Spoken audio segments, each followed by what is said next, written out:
Oi pessoal, meu nome é Carlos, muitos de vocês já me conhecem, eu tenho 23 anos, sou do interior de São Paulo. Vocês podem notar que nesse olho, que no caso o olho esquerdo, eu tenho um problema no olho chamado ambliopia, mais conhecida também como síndrome do olho preguiçoso. Então, infelizmente eu tenho apenas 5% de visão desse olho. Atualmente eu sou estudante de medicina da UFPR, Universidade Federal do Paraná, e eu gostaria de poder passar um pouquinho para vocês da rotina de um estudante de medicina. Espero que vocês gostem. Para quem não conhece um pouco da minha história, eu gostaria de contar assim, resumidamente. A minha mãe, ela tem 47 anos hoje. Em 2010, ela foi diagnosticada com mieloma múltiplo.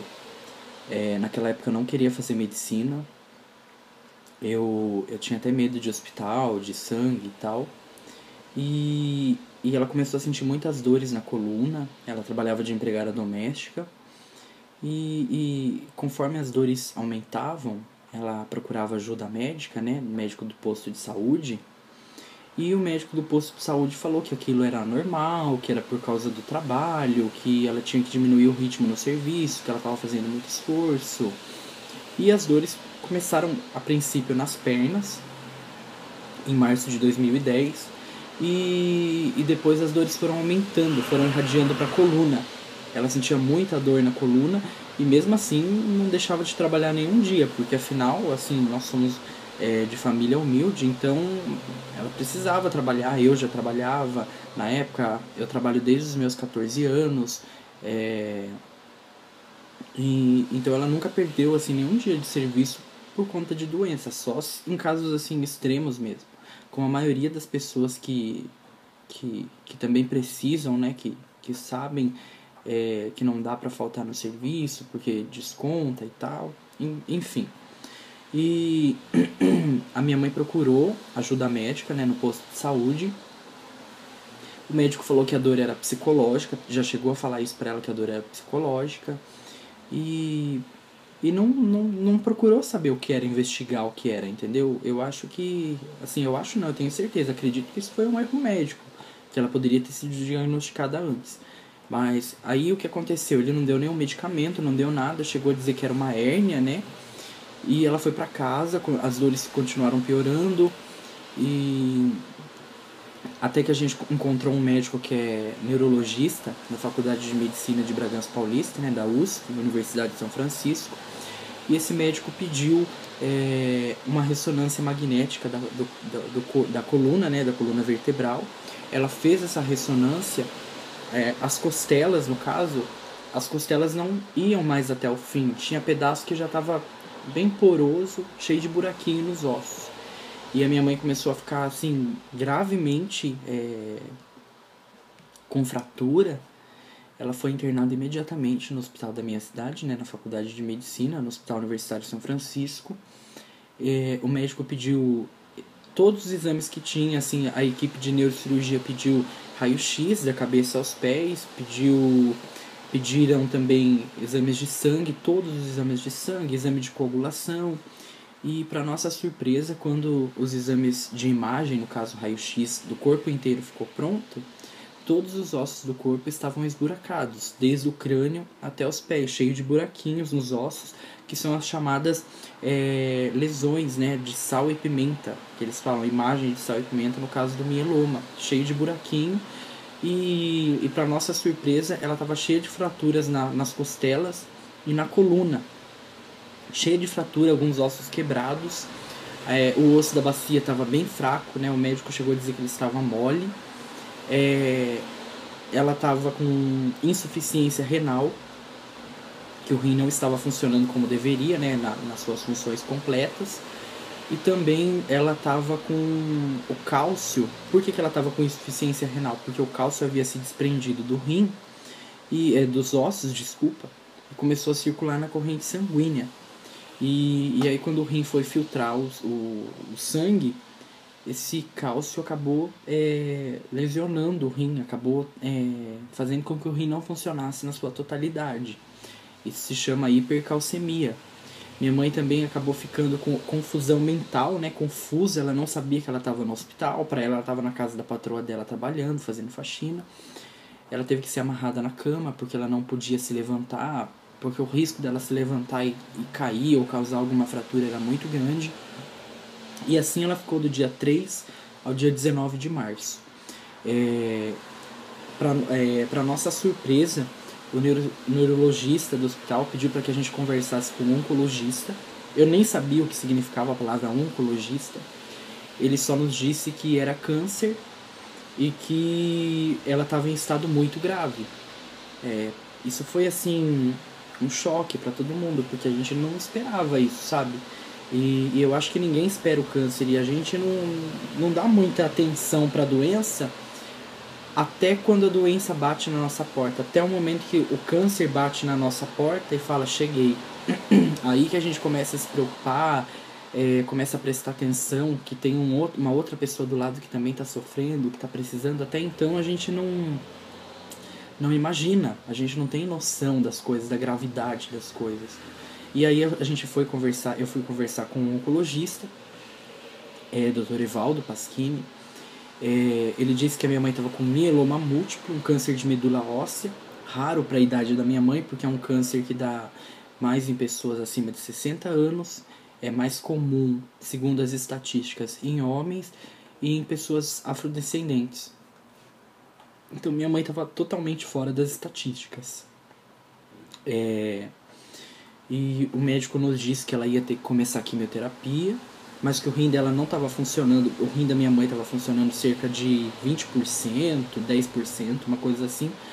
E isso atrapalharia o efeito da medicação e o rim poderia não aguentar uma medicação tão tóxica quanto um antineoplásico, né, um quimioterápico. Mas aí acabou que o rim dela assim, voltou a funcionar aos poucos, hoje o rim dela funciona 100%, na época também o rim de um dia para o outro assim, voltou a funcionar, as medicações e tal.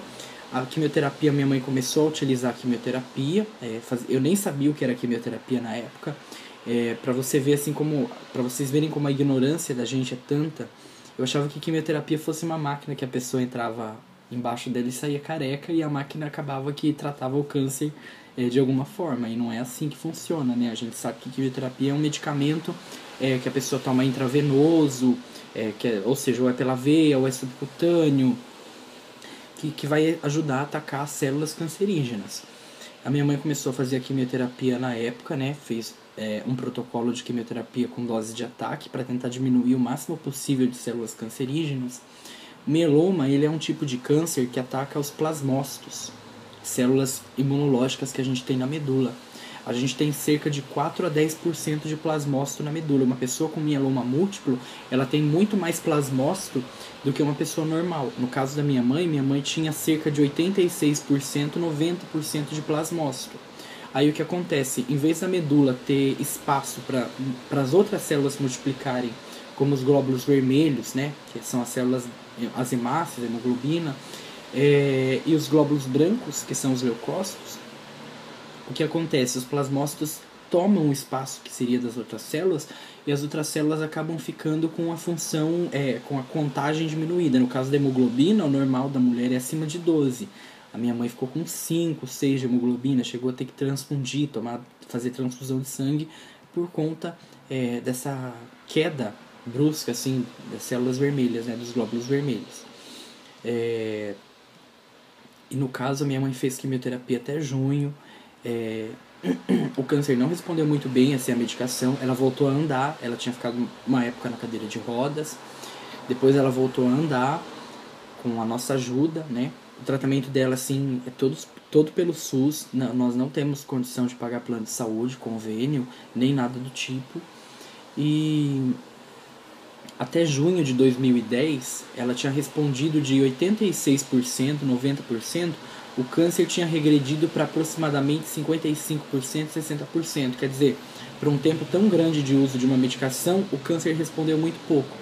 Então, em junho de 2010, a medicação foi trocada Mas para quem não sabe, a quimioterapia não ataca só as células cancerígenas, ela também ataca as células boas.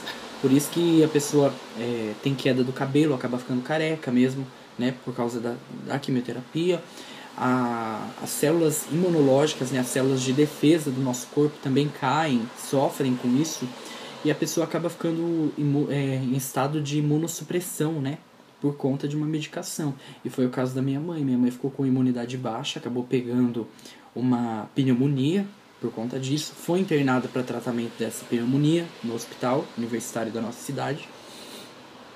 Mas o que ninguém esperava é que ela fosse pegar outras infecções no hospital, ao ponto de no terceiro dia de internação ela ter sido colocada em coma, induzido, né, por sedação, e ter sido entubada por conta do pulmão não estar aguentando mais fazer o trabalho de respiração. Ela ficou 2 meses entubada na UTI. A UTI do nosso hospital, do hospital onde ela fez tratamento, teve um surto de uma bactéria multiresistente, né, a maioria dos antibióticos. Ela acabou pegando essa bactéria. As pessoas que estavam com ela na UTI, infelizmente, não resistiram. A minha mãe foi tirada da UTI, foi levada para um quarto improvisado na clínica cirúrgica, com uma plaquinha na porta falando que era para tomar cuidado porque era uma bactéria multiresistente, que tinha que entrar com avental, luva, máscara. Ela não estava respondendo bem aos antibióticos. Depois de 2 meses de antibiótico, a infecção não tinha regredido, né? A infecção não tinha se curado, as bactérias não estavam respondendo ao antibiótico. E no fim dessa internação, ela teve septicemia, né? Que é o termo utilizado para infecção generalizada, ou sepsis. Teve também parada cardíaca, teve aspiração, broncoaspiração, né? Ela estava se alimentando por sonda, e essa alimentação, como o paciente entubado, ele mesmo assim ele tosse e tem o perigo de causar o vômito foi parar no pulmão, e ela acabou tendo broncoaspiração. Foram dias pra gente assim muito complicados, por conta de tudo isso. Eu acompanhei assim ela desde o começo. Eu tinha medo de hospital, tinha medo de sangue, fui obrigado a perder o medo para poder cuidar dela, para poder ajudar nas tarefas mais simples, como ajudar ela a andar, grudar no braço dela para andar, a dar banho, esse tipo de coisa.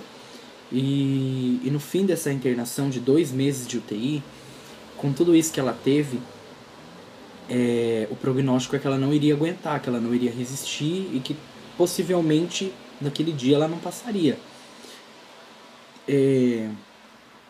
Mas graças a Deus, aos médicos, aos medicamentos, acabou que no fim desses 2 meses de internação ela começou a responder à medicação, conseguiu se curar da infecção, o pulmão foi voltando a funcionar, ela foi tirada da sedação, foi acordando, foi tirada da ventilação mecânica, né, que é o respirador, saiu da UTI. Nós tivemos que retratar o câncer, que o câncer estava ainda avançando novamente. As drogas, né, as drogas quimioterápicas, os medicamentos de quimioterapia foram trocados.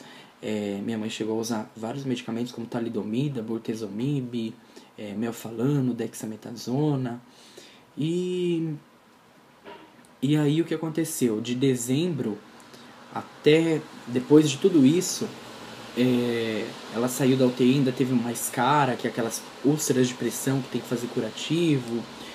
Eu tive que aprender a fazer curativo, tive que aprender a aplicar injeção subcutânea de eritropoetina, de granuloquine, que são... A eritropoetina é um medicamento que estimula os glóbulos vermelhos, e o granuloquine é um medicamento que estimula a contagem de células brancas do sangue. Eu aprendi a fazer essas aplicações para poder fazer injeção nela em casa mesmo, para não precisar ficar levando para posto de saúde e hospital, para o risco de infecção e contaminação ser menor.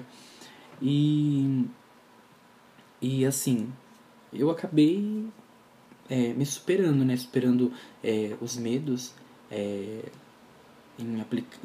ver sangue, esse tipo de coisa, que muita gente acaba tendo, né? Ainda mais quem não... Assim, espera-se que quem vá para a área da saúde não tem, mas às vezes acontece.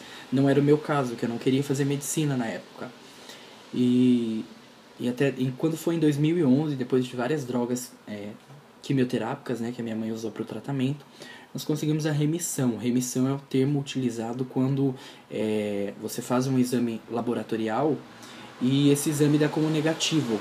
a contagem de células cancerígenas, o rastreio dessas células dá como negativo. A minha mãe entrou nesse estado de remissão, que é como se ela estivesse sem mieloma múltiplo.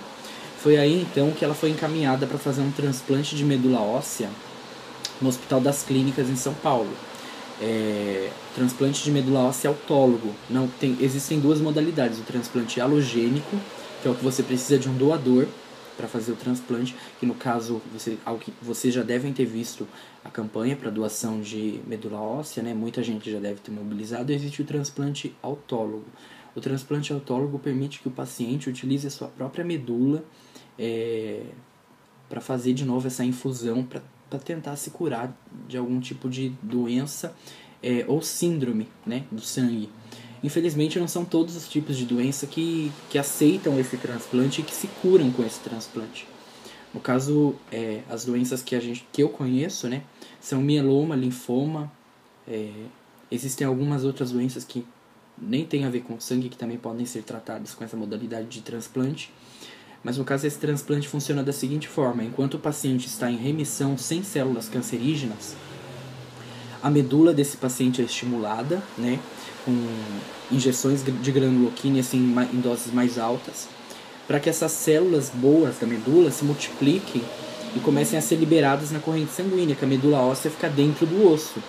Aí quando essas células da medula óssea saem do osso e começam a circular na corrente sanguínea, o paciente passa por um processo chamado aférese. Esse paciente é ligado numa máquina igual de hemodiálise, mais ou menos assim, para que vocês possam entender, e tem uma bolsinha presa nessa máquina, onde o sangue passa por toda ela, e o que é medula é filtrado e cai dentro dessa bolsinha, e o que é sangue volta novamente para o corpo. Foi o que a minha mãe fez. Nessa bolsinha ela conseguiu células para 2 transplantes. Assim, são milhões de células, bilhões de células. É muito difícil eu explicar para vocês a numeração exata. Mas para um transplante se precisa assim, de milhões de células. Minha mãe conseguiu essa bolsinha de medula. Ela é guardada, congelada, né, em criopreservação. O paciente tem alguns dias de descanso e depois disso o paciente se submete novamente a doses altas de quimioterapia. Não são igual aquelas doses de quimioterapia que ele toma no tratamento do câncer. São doses para que a medula do paciente, seja destruída. No caso da minha mãe, ela fez um esquema chamado MEL 200, que é melfalano 200 mg. Ela tomou por 3 dias essa medicação e no 3º dia a medula dela foi totalmente destruída. O paciente fica sem células de defesa, sem nenhuma célula de defesa, sem nenhum glóbulo vermelho, sem nenhuma plaqueta. Fica assim, totalmente zerado. Aí depois desses 3 dias, espera-se mais um dia, no D0, né, que eles chamam de D0. No D0, essa medula que foi congelada, ela é levada até o quarto, descongelada em banho-maria, e é infundida novamente na veia do paciente, através de um catéter intravenoso, que geralmente é instalado por aqui, assim.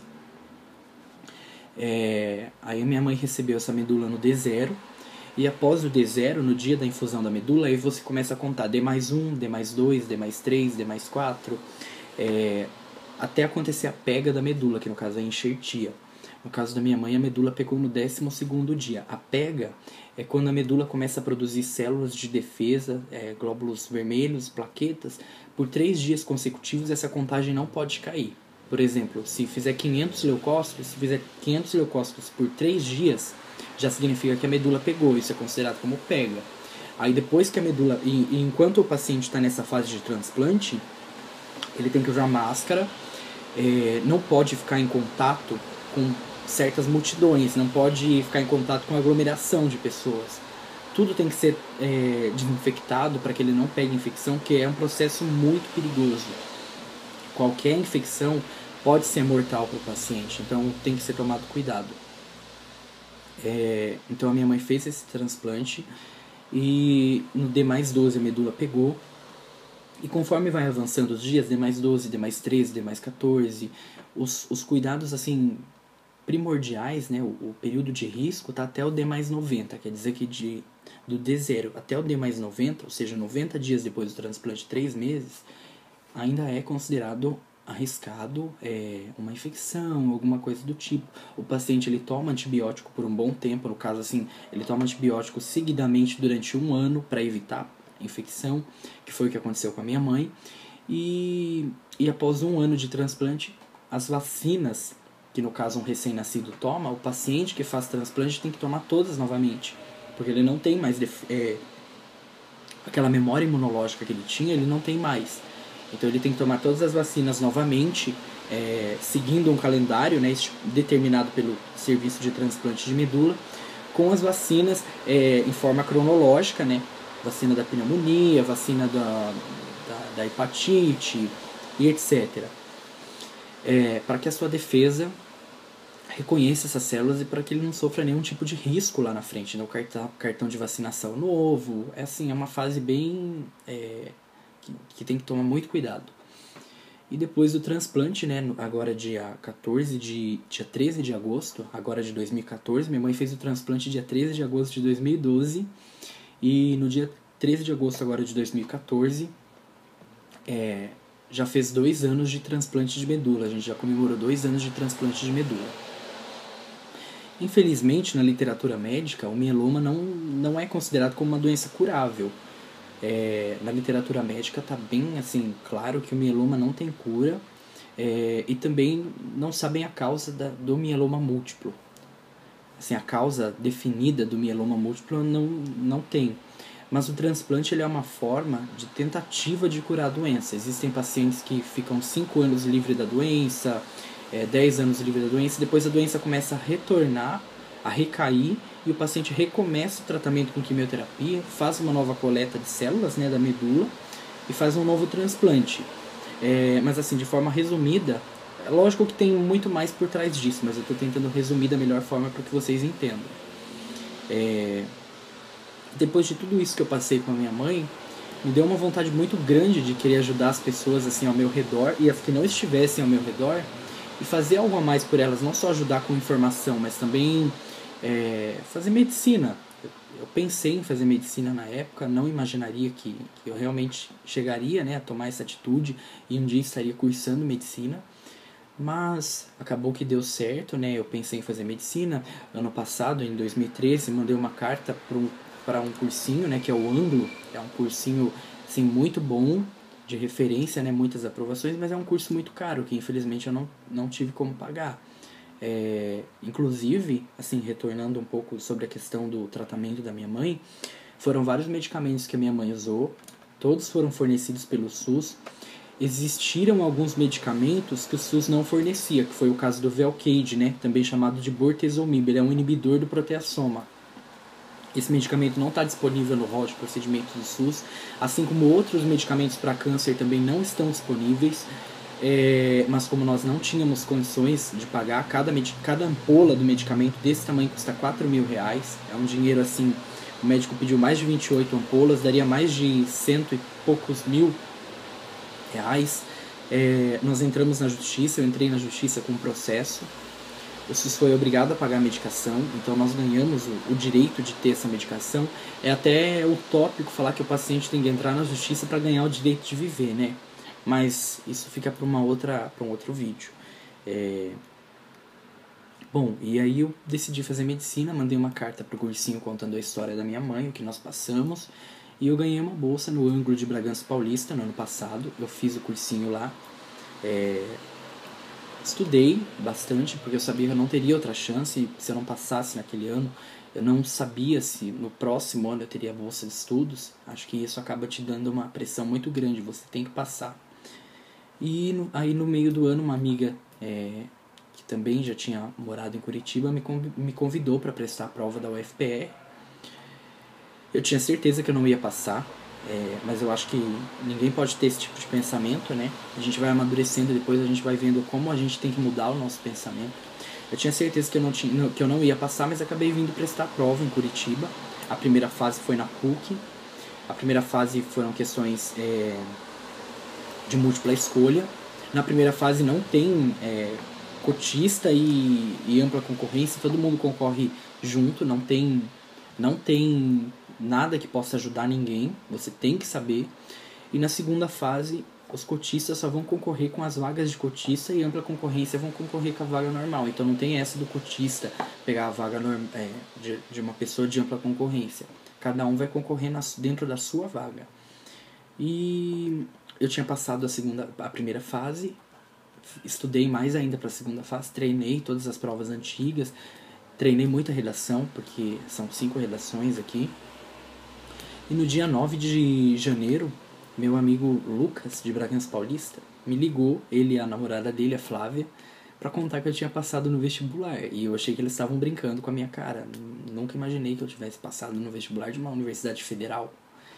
E foi um dia assim muito emocionante, que eu jamais vou esquecer. Foi um dia de muito susto, que eu tava atravessando a rua, a hora que eles me ligaram e tal. Parei pra chorar no meio da rua, porque eu não tava acreditando no que eles tinham me falado. E queria achar o computador mais próximo pra ver se era o meu nome mesmo, se não era nenhuma coincidência. E realmente era meu nome, foi um dia muito emocionante pra mim. E é isso. Eu acho que se você tem um sonho, você tem que batalhar, correr atrás dele. E voltando um pouco na questão que eu falei que eu queria ajudar as pessoas, o meu primeiro trabalho, antes mesmo de pensar em medicina, foi ajudar as pessoas de uma forma com que eu conseguisse alcançar o maior número de pessoas possíveis através da internet. Então, no Facebook, eu criei uma página chamada Combate ao Câncer, facebook.com/combatecâncer. Não é combate ao câncer, é /combate-câncer mesmo. Nesse site, vocês podem visualizar nesse link do Facebook que nós já temos assim 2 milhões de curtidas. Foi um trabalho que eu comecei divulgando para as pessoas o direito que elas têm como pacientes com câncer. O paciente com câncer pode, por exemplo, andar no rodízio de São Paulo, que tem placa, né, que tem dia certo para andar. O paciente com câncer pode andar qualquer dia. Tem direito ao transporte gratuito, ônibus, metrô e trem.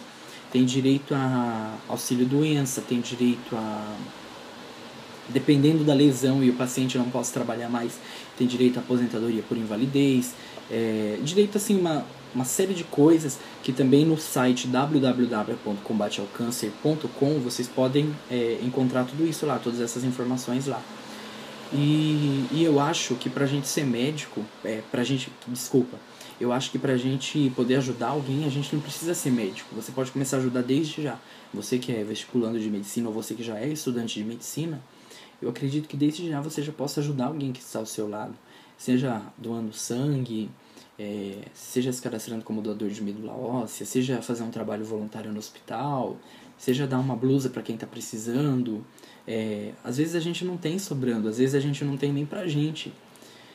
Mas você pode ter certeza que o pouco que você ajuda vai fazer muita diferença na vida daquela pessoa que está ao seu lado, que está numa situação pior que você. Então, não desista.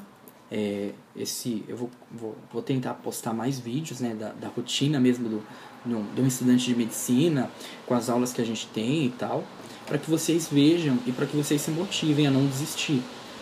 Porque eu acho que, no fim, tudo isso vai valer a pena. Assim, eu estou no primeiro período da faculdade, não faz muito tempo que eu comecei, e as disciplinas que a gente tem nesse período são Anatomia Médica 1, Biologia Celular, Bioquímica 1, Drogas, Detecção Precoce do Abuso de Drogas, Saúde Sexual do Adolescente e Genética e Evolução. Se eu estiver esquecendo de alguma, depois eu coloco na descrição do vídeo. São disciplinas assim muito legais. Eu já tive aula de anatomia, os professores são muito bons. Já tivemos aula prática no laboratório, né, de microscopia. Assim, é um ambiente muito legal, um ambiente maravilhoso, e a gente tem que procurar aproveitar ao máximo, ficar perto dos professores, procurar aprender, porque conhecimento nunca é demais. Então é isso que eu tinha para falar para vocês. Peço desculpa se eu falei alguma coisa assim de um jeito grosseiramente que não deu para entender, mas eu quero falar da melhor forma possível. E para quem assim perguntar, né, hoje a minha mãe tá bem, ela consegue andar normalmente, ela sente dores, infelizmente por causa desse diagnóstico tardio, que o médico falou que não era nada, outro falou que era coisa da cabeça dela, que era psicológico. Ela sente dores 24 horas por dia, os ossos dela ainda estão fraturados, apesar da regeneração óssea, da calcificação, os ossos dela ainda estão fraturados, ela ainda tem a fratura, e por conta disso ela sente dores 24 horas por dia, mas a minha mãe, ela nunca, assim, ela tenta fazer de tudo para esquecer da dor, ela toma analgésico, né, analgésicos fortes por causa da dor e tal, prescritos pelo médico. Mas ela é uma pessoa que faz de tudo para esquecer a dor. Se ela tiver que rir, ela ri mesmo. Ela faz uma piada, uma palhaçada. E eu acho que isso conta muito. E eu tô aqui porque vocês precisarem. Curtam minha página no Facebook, por favor. facebook.com/combatecâncer. E o site é www.combateaocâncer.com. E quem quiser me adicionar, depois eu vou deixar o link do Facebook aí embaixo. E espero que vocês tenham gostado. Até o próximo vídeo.